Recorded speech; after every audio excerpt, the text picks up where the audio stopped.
14 December 90 বছরে পদার্পণ করেছিলেন ভারতীয় চলচ্চিত্রের কিংবদন্তি নির্মাতা শ্যাম বেনেগাল। 1970 থেকে 1980 ভারতীয় চলচ্চিত্রের জগতে তিনি উপহার দিয়েছেন একের পর এক কালজয়ী সিনেমা। 90 বছর বয়সেও ব্যস্ত ছিলেন নিজের কাজ নিয়ে। হাতে ছিল বেশ কয়েকটি কাজ, কিন্তু তার মাঝেই না ফেরার দেশে শ্যাম বেনেগাল।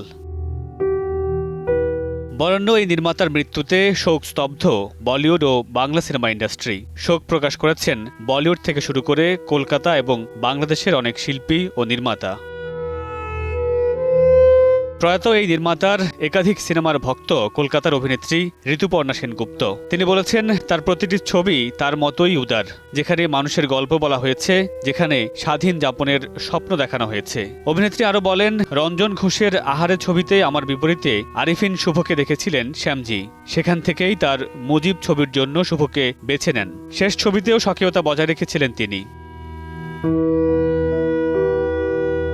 মুজিব একটি জাতির রূপকার সিনেমার জন্য অডিশনে আরিফিন শুভকে প্রথম পছন্দ হিসেবে বেছে নেন শ্যাম বেনেগাল। তার মৃত্যুর খবরে শোক প্রকাশ করেছেন এই অভিনেতা। ফেসবুকে তিনি লিখেছেন, ওপারে ভালো থাকবেন sir.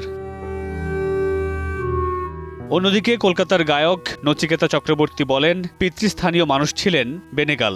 Bose the forgotten hero ছবির জন্য কলকাতায় যখন এসেছিলেন, সে সময় পরিচয় হয় আমার সঙ্গে। ওকে গান শোনাই। আমার প্রশংসা করে বলেছিলেন, সাধারণ গায়ক নই, আমার গলায় জাদু আছে, আমি দার্শনিক। প্রখ্যাত নির্মাতা মোস্তফা সরোয়ার ফারুকী সামাজিক মাধ্যমে লিখেছেন, শ্যাম বেনেগাল একজন অগ্রগামী নির্মাতা। তার অঙ্কুর, নিশান্ত, মন্থন ইত্যাদি চলচ্চিত্রের মাধ্যমে তিনি অনেক নির্মাতাকে অনুপ্রাণিত করেছেন। শ্যাম বেনেগাল ছিলেন APS এর জুরি প্রধান, যে বোর্ড আমার ফিল্ম টেলিভিশনকে পুরস্কারের জন্য মনোনীত করেছিলেন, যদিও আমি ব্যক্তিগতভাবে পুরস্কার গ্রহণের জন্য উপস্থিত থাকতে পারিনি। কলকাতার আরেক অভিনেতা জিতু কমল সামাজিক মাধ্যমে একটি ছবি শেয়ার করে লিখেছেন, শ্যাম বেনেগাল স্যারের এক অমূল্য উক্তি যা আমার বাকি জীবন মনে থেকে যাবে, ডোন্ট কুইট অ্যাক্টিং। খুব শিগগিরই দেখা হবে স্যার। মামুনুর রশীদ বনেল, সময় সংবাদ।